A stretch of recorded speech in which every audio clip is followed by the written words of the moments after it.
Hello, Cancer, Sun, Moon Rising, and Venus Signs. Kamusta kayo? Sana ba'y nasa mabuti kayong kalagayan? Welcome back po sa Star Tarot.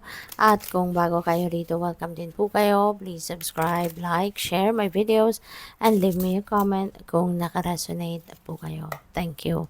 So, tignan natin kung ano mga messages ninyo for today. And it's Christmas Day.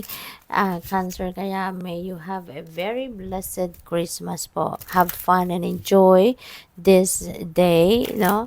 And then Christmas season, no, with your loved ones. God bless you all. So, first message po ninyo, Nine of Swords in reverse, no? So, this is really beautiful kasi reverse na siya, nakabaliktad na siya. So, this is good. And this is the time now that you are letting go of your anxiety, 'di ba? Maaano mo na, marirelease mo na yung sarili mo from anxiety, pag-worry, stress, mga ganon. And makaka-recover ka na. No? Makaka-recover ka na sa problema, sa stress, sa gulo ng kaisipan, yung ganon. So, this is also the time that you are going to gain clarity. This is also the time that you are going to gain enlightenment na, no? Masolusyonan mo na rito yung problema, masolusyonan mo na dito yung mga obstacles, 'di ba? No, na naranasan ninyo, na-encounter ninyo. Kaya this is really good. Mawawala na, kumbaga mararelax na kayo. We have justice. You are getting what you deserve. No? Kung ano man ang pinaglalaban ninyo rito, whatever it is that you are fighting for, whatever it is that you are um, whatever it is that you want to tawag dito, whatever it is that you want to achieve dito, no, kasi po pwedeng meron kayo ditong rights, no, na pinaglalaban, meron kayo rito ang alam ninyong para sa inyo at kinuha ng iba or hindi sa inyo binibigay, maaring ito yung inyong pinaglalaban din sa ngayon. So whatever it is, no, na pinaglalaban ninyo sa korte man yan or sa kahit saang opisina, now is the time that you are going to claim that, no? I-claim nyo na yan at makukuha mo, makukuha mo kung ano ang para sa'yo. Okay? So, what else? We have Hierophant energy. So, this is beautiful as well. Hierophant is a marriage card din no? So, baka ang iba sa inyo baka ikakasal or baka kayo ay may pupuntahang kasalan. So, pwedeng ganun din ang ganap, no? Maaring ang iba sa inyo sa ngayon, you are going to focus on spirituality, no? Maaring ang iba sa inyo rito will be educating yourself. Maybe you are learning more about your spiritual side of life.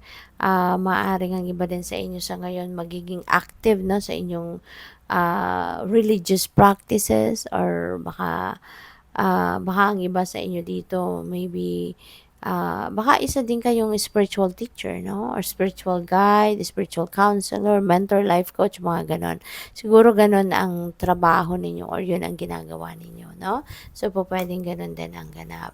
Pwede rin na nag-a-attend kayo ng mga religious ceremonies, nag-a-attend siguro kayo ng mga rituals or gumagawa kayo ng rituals yourself. So, pwedeng ganon din ang ganap. So, good luck po sa inyo.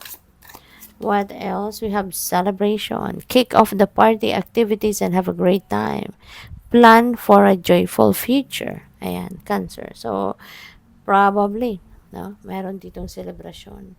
Meron ditong um, kasiyahan, merong pa-party, yung ganon, Well, it's Christmas, diba? Kaya, baka meron reunion dito ang pamilya or magkakaibigan, no? And, yeah, may pa-party kayo. So, what else? We have winning. Wow, Cancer. Sooner or later, luck comes to everyone. So, don't spend everything at once, though. Ito yung reminder din sa inyo. So, sooner or later, siswertehin na kayo at kayo ay mananalo, no? So, maaring merong dadating dito na meron dadating na kaperahan, and this is a windfall of money. This is swerte, no, pagdating sa inyong kaperahang aspeto. So, napakaganda. Maaaring panalo ito, no? Panalo sa lotto, panalo sa raffles, mga ganon, STL, di ba? Or any game of chance na maaring tinatayaan ninyo. Baka eto na yung time, no, na ipapanalo nyo yan. So, oh wow, wealth. Cancer, you are moving towards real wealth and prosperity. So, keep up the great work.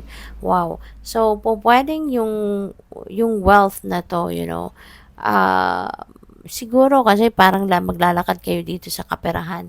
Because aside from meron kayong panalo, this is windfall of money, maaring ito ay bunga ng inyong pagsisikap. Ito yung bunga ng inyong pagtatrabaho, pagtsatsaga talaga sa work, sa career ninyo, or pwedeng sa business. Baka this is the time na talagang babalik din sa inyo lahat-lahat na yung return of investment ninyo. No? Ito na yung kita ninyo. Uh,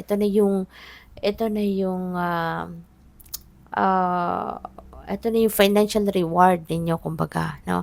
Sa trabaho man yan, sa career man yan, or sa negosyo man ninyo, no? So, good luck sa'yo. Thank you for watching. Love and light. Namaste.